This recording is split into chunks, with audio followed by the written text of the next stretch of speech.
Indrajit study point में आप सभी का स्वागत है। हम पढ़ रहे एनसीईआरटी क्लास 10th भारत और समकालीन विश्व 2, जिसका हम दूसरा अध्याय पढ़ रहे हैं, भारत में राष्ट्रवाद।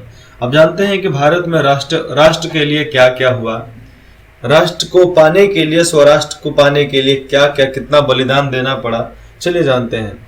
जैसा कि आप देख चुके हैं, यूरोप में आधुनिक राष्ट्रवाद के साथ ही राष्ट्रीय राज्यों का भी उदय हुआ। वहां पर भी राष्ट्रीय राज्यों का भी उदय हुआ। इससे अपने बारे में लोगों की समझ बदलने लगी। वे कौन हैं, उनकी पहचान किस बात से परिभाषित होती है, यह भावना बदल गई। उनमें राष्ट्र के प्रति लगाव का भाव पैदा होने लगा। नए तरीकों और चिन्हों ने, नए गीतों और विचारों ने, नया चिन्ह और नया गीत, नया विचार ने संपर्क स्थापित किया और समुदायों के बीच सीमाओं को दोबारा, जो समुदायों के बीच में जो सीमा रेखा हो घिर गया था, उसको दोबारा परिभाषित किया गया। ज्यादातर देशों में इन नई राष्ट्रीय पहचान का निर्माण एक लंबी प्रक्रिया में हुआ। आइए देखें कि हमारे देश में यह चेतना किस तरह पैदा हुई थी। ये राष्ट्रीयवाद की चेतना हमारे अंदर कैसे पैदा हुई थी, ये जानते हैं।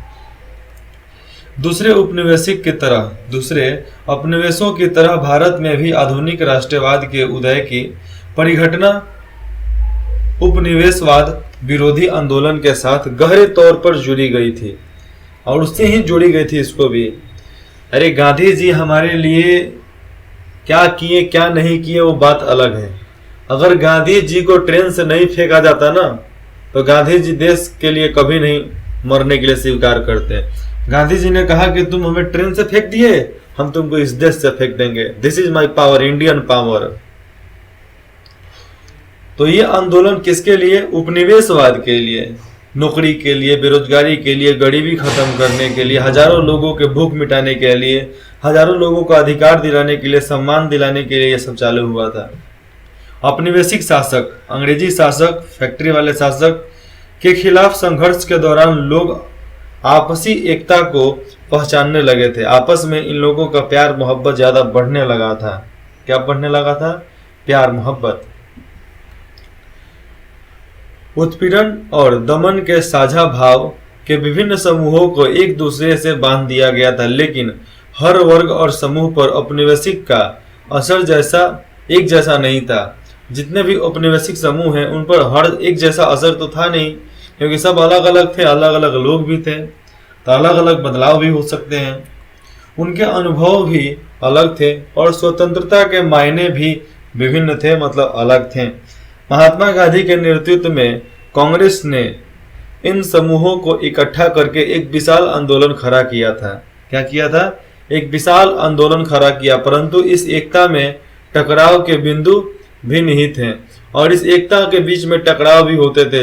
इतना बड़ा विशाल आंदोलन था तो सारे लोग मिले होंगे, उन सब लोगों के बीच में जो एकता होती है उसमें भी टकराव था, लेकिन ठीक से बाद में समझा लिया गया उसको। पहले की तरह पुस्तक में भी अपने भारत में राष्ट्रवाद के उदय का अध्ययन किया गया था। ठीक है, पहले के पुस्तक में 9th में भी पढ़े हैं हम लोग।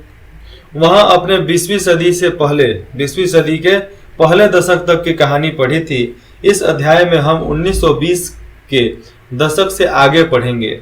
भारतीय राष्ट्रवाद का उदय हमने 9th क्लास में पढ़ा था, जिसको बोलते क्या है?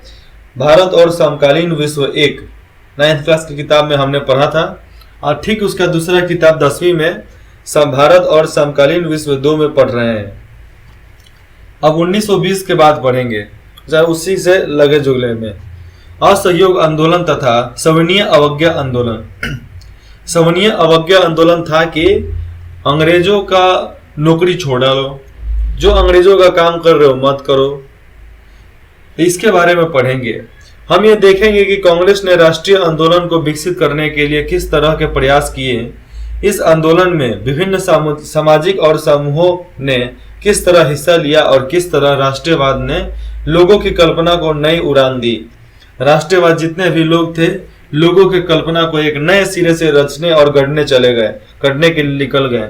ये जो आप अभी चित्र में देख रहे हो, ये शायद राष्ट्रीय आंदोलन के दौरान सड़कों पर इस तरह के बड़े जुलूस आमतौर पे 6 अप्रैल 1919 का ये चित्र है। ये देखने से मेरे को कहाँ का लग रहा है पता है? राम भगत सिंह। ये आपको मुंबई का चित्र लग रहा है हमको देखने के लिए। ऐसा पहले का ऐसा ही था, अब तो ये रोड बहुत चौड़ा चौड़ा बन गया है, सब बिल्डिंग यहाँ का पेंट हुआ है। अब कहाँ का है ये चित्र ये नहीं बताएंगे, लेकिन ये लोगों का आंदोलन था। देखो कितने बड़े पैमाने पर लोग आंदोलन करते थे। अब पढ़ेंगे, पहला टॉपिक है पहला विश्व युद्ध और खिलाफत और असहयोग आंदोलन क्या था। तो पहले विश्व युद्ध 1919 के बाद के सालों में हम देखते हैं कि राष्ट्रीय आंदोलन नए इलाकों तक फैल गया था, नए इलाकों तक फैला था। उसमें नए सामाजिक समूह शामिल हो गए थे और संघर्ष की नई पद्धतियां सामने आ रही थी। इन बदलावों को हम कैसे समझेंगे, उनके क्या परिणाम हुए हैं। सबसे पहले बात यह है कि विश्व युद्ध ने एक नई आर्थिक और राजनीतिक स्थिति पैदा कर दी थी। नया विश्व युद्ध के कारण बहुत ज्यादा राजनीतिक और आर्थिक स्थिति पैदा हुई थी। जैसे मैं बताता हूँ, राजनीतिक, अंग्रेज कमजोर हो गए, हम लोग ताकतवर होने लगे तो हम लोग देश आजाद करवा लिए। अब आर्थिक स्थिति कैसे खराब हुई, जितना भी हिंदुस्तान से लोहा था सब जाने लगा, बंदूक बनता था वह भी जाने लगा, गोला बारूद सब बनता था वह भी जाने लगा, लेकिन सब सामान हिंदुस्तान का ही लग रहा था। मशीनें भले ही कहीं के थी, मतलब नहीं, लेकिन सारा सामान हिंदुस्तान का ही लग रहा था। यहाँ पे पेड़ काटे गए बंदूक के नली बनाने के लिए, तोप का नली बनाने के लिए, हजारों पेड़ काट दिए गए नाव बनाने के लिए। कितना जंगल साफ कर दिया गया, पेड़ का नामो निशान खत्म कर दिया गया, नाव बना। वो एक तरह से युद्ध के लिए एक पिटारा बनता है, पिटारा बना। और गोली बारूद भरने के लिए लकड़ी काट कर एक तख्ता चीरा जाता है, तख्ता चीर कर उसमें गोली बंदूक बारूद भरा जाता है। तो वैसे कितना लकड़ी काटा गया, कितना जंगल साफ कर दिया गया। कानपुर, नागपुर, इधर चल जाओ लखनऊ, मुंबई में कितना ज्यादा जंगल था, सब जंगल को काट दिया गया। किसके लिए काट दिया गया? बंगाल का जंगल, असम का जंगल, उड़ीसा का जंगल, आंध्र प्रदेश का जंगल, तमिलनाडु का जंगल, केरल, कर्नाटक, गोवा, ये सब का जंगल काट के लेकर चला गया सब। आज इसी तरह कब्रिस्तान जैसा नहीं ना दिखता है अपना देश। इसके कारण रक्षा व्यय में भारी इजाफा हुआ, रक्षा करने वाले लोग भी ज्यादा बढ़े, उसमें भर्ती भी ज्यादा हुई। इस खर्चे की भरपाई करने के लिए युद्ध के नाम पर कर्जे लिए गए, और ये भरपाई करने के लिए युद्ध के नाम पर कर्जे लिए गए। करों में वृद्धि की गई, सीमा शुल्क बढ़ा दिया गया और आयकर शुरू कर दिया गया। सीमा शुल्क बढ़ाकर आयात निर्यात शुरू कर दिया गया। युद्ध के दौरान कीमतें तेजी से बढ़ रही थी, बहुत ज्यादा। 1913 से 1918 के बीच कीमतें दोगुनी हो चुकी थी।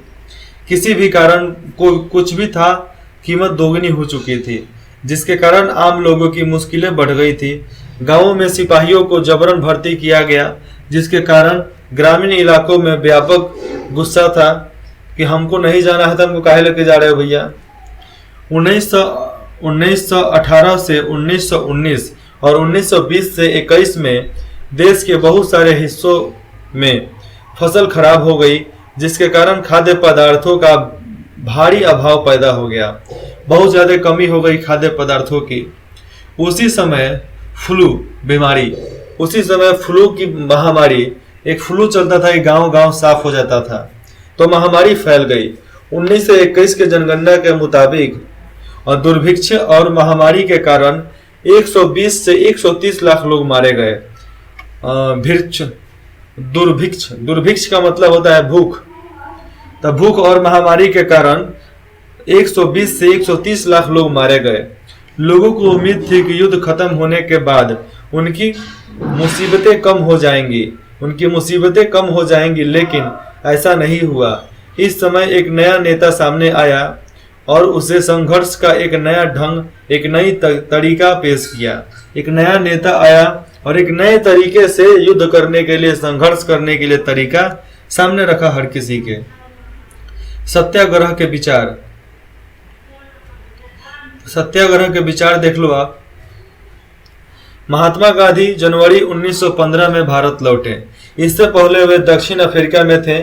उन्होंने एक नए तरह के जन आंदोलन के रास्ते पर चलते हुए वहां की नस्ल भेदी सरकार के सफलतापूर्वक लोहा लिया था। वहां पर जो नस्ल भेदी सरकार था उन लोगों का सफलतापूर्वक लोहा लिया था, मतलब उनसे लड़ा था। उसके पहले ये आप देख लो, जबरन भर्ती, जबरदस्ती भर्ती होता था। ये देख लो, यहाँ पर ये चित्र बताता है, चित्र नंबर 2, दक्षिण अफ्रीका में भारतीय मजदूर फोकस्ट्रस्ट के से गुजर रहे हैं। किससे? फोकस्ट्रस्ट, मतलब नदी से गुजर रहे हैं। देख लो, ये 6 नवंबर 1913 का चित्र है। ये कैमरा से लिया गया है, पहले बड़ा बड़ा कैमरा होता था। न्यूकेल्स से ट्रांसवाल की ओर बढ़ रहे इस जुलूस में महात्मा गांधी मजदूरों का नेतृत्व कर रहे हैं। जब जुलूस को रोका गया और गांधी को गिरफ्तार कर लिया गया तो हजारों मजदूर अश्वेतों के अधिकारों का, मतलब जो काले हैं, काले के अधिकारों का हनन करने वाले नस्ल भेदी कानूनों के खिलाफ सत्याग्रह में शामिल हो गए। हजारों वहां के स्थानीय लोग, काले लोग वहां पर आंदोलन सत्याग्रह में बैठ गए, जिसके वजह से वहां पर नस्ल भेदी सरकार को झुकना पड़ा और उनकी मांगों को मानना पड़ा। इस पद्धति को वे सत्याग्रह कहते थे। सत्याग्रह के विचार में सत्य की शक्ति पर आग्रह है और सत्य की खोज पर जोर दिया गया है। मतलब सत्य की शक्ति को बढ़ाओ और सत्य की खोज में चल पड़ो। इसका अर्थ यह है कि अगर आपका उद्देश्य सच्चा है, अगर कोई भी उद्देश्य आपका सच्चा है, यदि आपका संघर्ष अन्याय के खिलाफ है, तो उत्पीड़क से मुकाबला करने के लिए आपको किसी शारीरिक बल की आवश्यकता नहीं है। किसी भी बड़े से बड़े दल से लड़ने के लिए आपको शारीरिक बल की जरूरत नहीं है। प्रतिशोध की भावना और आक्रामकता का सहारा लिए बिना सत्याग्रही केवल अहिंसा के सहारे भी, हिंसा ना करके, बिना मारपीट किए हुए अपने संघर्षों में सफल हो सकता है। यह महात्मा गांधी का कहना था। इसके लिए दमनकारी शत्रु की चेतना को झिझोरना चाहिए। जो हमारे शत्रु हैं उनके चेतना, उनके आत्मा को हमें हिला देना चाहिए। उत्पीड़क शत्रु जो हम पे अत्याचार कर रहे हैं, उत्पीड़क शत्रु को ही नहीं बल्कि सभी लोगों को हिंसा के जरिए सत्य को स्वीकार करने पर विश्वास कराने के बजाय सच्चाई को देखने और सहज भाव से स्वीकार करने के लिए प्रेरित करना चाहिए। यह नहीं देखना चाहिए कि सत्य को स्वीकार कर लो, सत्य को स्वीकार मत करो। सच्चाई को देखने के लिए सच्चाई को देखो। सत्य को कभी स्वीकार करने से कुछ नहीं मिलता है। सच्चाई को देखो। सत्य को क्या करोगे? तुम स्वीकार कर लोगे, तुम थोड़ा देर पिटाओगे, बस हो गया। लेकिन वही सत्य के सच्चाई पर तुम चलते रहोगे ना, तो किसी का हिम्मत नहीं रहेगा कि तुमको दबा दे। कोई तुमको ब्लैकमेल नहीं कर सकता। अगर हम सच्चाई के रास्ते पर चलना शुरू कर देंगे तो कोई हमको दबा सकता है क्या? कोई नहीं दबा सकता है। बस यही करना है कि सच्चाई को देखने और सहज भाव से उसको स्वीकार करने के लिए प्रेरित करना है हर किसी को। इस संघर्ष में अंततः सत्य की ही जीत होती है, सत्य का ही जीत होता है। इसलिए सत्य के राह पर चलो। गांधी जी का विश्वास था कि अहिंसा का यह धर्म सभी भारतीयों को एकता के सूत्र में बांध सकता है। गांधी जी चाहते थे कि ये जो अहिंसा का धर्म है, अहिंसक धर्म, ये सभी भारतीयों को एकता के सूत्र में बांध देगा। भारत आने के बाद गांधी जी ने कई स्थानों पर सत्याग्रह आंदोलन चलाया। क्या चलाया? सत्याग्रह आंदोलन चलाया। 1917 में उन्होंने बिहार के चंपारण इलाके का दौरा किया और दमनकारी बागान व्यवस्था के खिलाफ किसानों को संघर्ष के लिए प्रेरित किया। देखो, दमनकारी बागान मतलब बागान में लोगों को जबरदस्ती काम कराया जाता था और पैसा भी नहीं दिया जाता था। और बिहार के चंपारण, हम भी बिहार के हैं, हम बोलते हैं कि बिहार के लोग ऐसे थे। बिहार में हर जगह पर अजवारा इलाका हुआ करता था। आज क्या 1917 है ना, हमारे जिस एरिया में हम रहते हैं, जिस इलाके में हम रहते हैं, यहाँ पर तो 1976-80 तक यहाँ पर राजा का राज हुआ करता था। पुलिस लोग कहाँ थे? यहाँ के कुछ नहीं थे। यहाँ से कितना जंगल काट दिया गया। जिस इलाका में रहते हैं, छपरा इलाका, सारण जिला में बोला जाता है, ये पूरा जंगल ही जंगल था। ये सारण्य इस तरह नाम नहीं पड़ा, सारण्य महर्षि के वजह से नाम पड़ा था इसका। और यहाँ पर हिरण का, सारण का मतलब होता है हिरण, तो यहाँ पर हिरणों का झुंड हुआ करता था। सारे हिरण को मार दिया गया और सारा जितना भी यहाँ का लकड़ी था, पेड़ पौधा था, सबको काट कर ट्रांसपोर्ट कर दिया गया था। राजा को भी मार दिया गया बाद में, राजा कुछ बोले तो। आज भी राजा का महल यहाँ पर है, लेकिन उसको भी लोग बांट बांट कर टुकड़ों टुकड़ों में कर दिए हैं।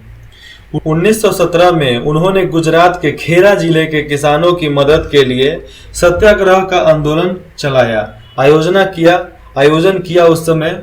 और फसल खराब हो जाने और फ्लैग की महामारी के कारण, फ्लैग मतलब चेचक हो जाता था तो लोगों का मरना तय है पहले, तो कारण खेरा जिले के किसान लगान चुकाने के हालात में नहीं थे। मतलब महामारी के वजह से, फ्लैग के वजह से, फसल खराब होने के वजह से वहां के लोग लगान चुकाने में सहमत नहीं थे। वे चाहते थे कि लगान वसूली में ढील दी जाए, 1918 में महात्मा गांधी सूती कपड़ा कारखानों के मजदूरों के बीच सत्याग्रह आंदोलन चलाने अहमदाबाद जा चुके थे। कहा सत्याग्रह आंदोलन चलाने के लिए वह अहमदाबाद जा चुके थे 1918 में।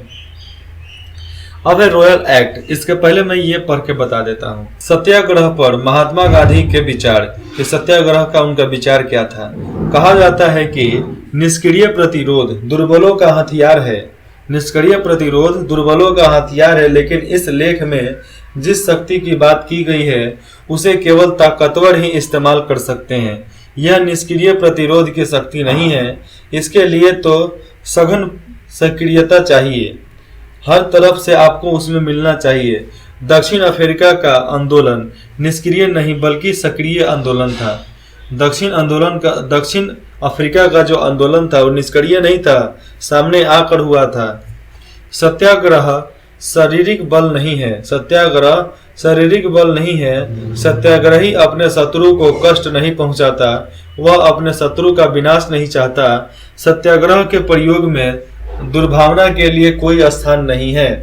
सत्याग्रह तो शुद्ध आत्मा बल है, सत्य ही आत्मा का आधार होता है, सत्य ही आत्मा का आधार होता है, इसलिए इस बल को सत्याग्रह का नाम दिया गया। आत्मा ज्ञान से हमेशा लैस होते हैं, आत्मा ज्ञान से हमेशा लैस होती है। इसमें प्यार की लौ जलती है, किसकी? प्रेम मोहब्बत की लौ जलती है। अहिंसा सर्वोच्च धर्म है, अहिंसा सर्वोच्च धर्म, मतलब अहिंसा से बड़ा धर्म कोई नहीं है, अहिंसा सबसे बड़ा धर्म है। इसमें कोई संदेह नहीं है कि भारत विनाशकारी शास्त्रों के मामले में ब्रिटेन या रूस का मुकाबला नहीं कर सकता। इसमें कोई संदेह नहीं है कि हम लोग उस जमाने में मतलब हथियारों के मामले में हम ब्रिटेन और यूरोप से लड़ सकते थे, नहीं लड़ सकते थे। अंग्रेज युद्ध के देवता की उपासना करते हैं, अंग्रेज जो है युद्ध के देवता का उपासना करते हैं, पूजा करते हैं। वे सब हथियारों से लैस हो सकते हैं, हो जा रहे हैं। भारत में करोड़ों लोग कभी हथियार लेकर नहीं चल सके, उन्होंने अहिंसा के धर्म को आत्मसात कर लिया, मतलब अहिंसा के धर्म को ही मान लिया और उसी के वजह से देश को आजाद कराने के लिए ये लोग निकल गए थे। इसके बाद हम पढ़ेंगे रॉयल एक्ट, जिसको हम ले चलते हैं भाग 2 में। तो इंद्रजीत स्टडी पॉइंट में जुड़ने के लिए आप सभी का बहुत बहुत धन्यवाद।